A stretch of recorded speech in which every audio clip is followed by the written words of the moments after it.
मेरा नाम फूलन देवी है, जो बैंडेड क्वीन के नाम से जानते हैं। और हमें पता नहीं था कि इतना संघर्ष करने के बाद हम जिंदा रहेंगे और आज आप सबके बीच में भी पहुंचेंगे, इतना मान सम्मान भी हम पाएंगे, ये हमने कभी नहीं सोचा था। 4 साल हम जंगल में भटके। आपको पता होगा कि हमारे हिंदुस्तान में, नहीं कहना चाहिए ऐसे मौके पर, कहूंगी, बताऊंगी जो मेरे पे बीती है, कि हमारे सामंतशाही लोग, पैसे वाले लोग, और खासकर मैं जात का नाम लूंगी तो लोग कहेंगे दुबई में जाके जात पुकारी रहेगी। ऐसे ऊंची जाति के लोग जो जात पात को मानते हैं, हम जैसे गरीबों को, दलितों को, दबे कुचलों को, अल्पसंख्यकों को एकदम ये सोचते हैं कि कीड़े मकोड़े हैं, जो इंसान नहीं है। तो उन लोगों को मैंने बताया कि मैं इंसान हूं, अगर हमें तुम मारोगे तो हम भी चुप नहीं बैठेंगे, हम भी जवाब देंगे।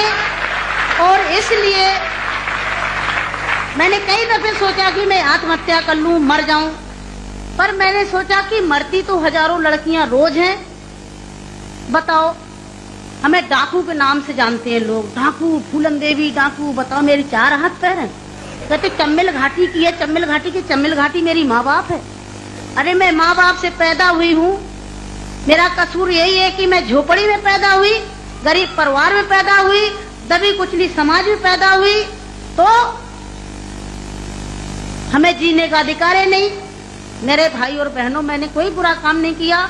मैं तो वहां भी मंच में बोलती हूँ, अब्बू भाई के साथ में तो कई सभाएं हुई हैं, बहुत बड़ी बड़ी सभाएं हुई हैं, कि मैंने कोई बुरा नहीं किया है। आपने सुना होगा, सुना था, आप तो वहीं के सब रहने वाले हैं, कुछ हमारे भाई हैं यहाँ के, है कि एक सीता के कारण इतने बड़े जो रावण का आज तक पुतला फूंकते हैं, उसका यही कसूर था कि खाली एक औरत को उठा ले गया तो आज तक पुतला फूंकते हैं। मैंने क्या बुरा किया? मेरे साथ भी ऐसे रावणों ने अत्याचार किया, मैंने उन रावणों को जवाब दिया। फूलन देवी वो डाकू है, डाकू है। अरे वो तो माननीय मुलायम सिंह जी की देन है, नहीं नाम लेना चाहिए, जो आज हम समाज के अंदर खड़े हैं। और नहीं तो इतनी बड़ी साजिश रची थी, हमने कोई बुरा काम नहीं किया। जिन्होंने हमें सताया, हमें समाज में रहने लायक नहीं रखा, तो गुस्सा में इंसान अच्छा काम नहीं करता, गुस्सा में गलत ही करता है। और जो कुछ भी हुआ, अच्छा और बुरा, सबक सिखाने के लिए कि हम जैसी बहन बेटियों के साथ अन्याय अत्याचार करोगे तो कोई भी महिला घर से बाहर निकल के और अपने अधिकारों की लड़ाई लड़ने के लिए मैदान में खड़ी हो जाएगी। तो मेरे भाई और बहनों, हमें तो डाकू घोषित कर दिया। जब मैं चुनाव लड़ने जाती हूँ तो सब एक ही भाषण रहते हैं, किसी के और कोई भाषण नहीं रहते हैं। बताओ, मैं डाकू दिखाई देती हूँ? क्या होता डाकू है? तुमने हमें सताया, हमें लूटा पीटा। डाकू तो वो बेईमान जो हम जैसी महिलाओं को लूटते पीटते हैं। तो मेरे भाई और बहनों, 4 साल में जंगल में भटकी, 11 साल में जेल में रही, और जेल में भी हमें पागलों के साथ रखा गया था।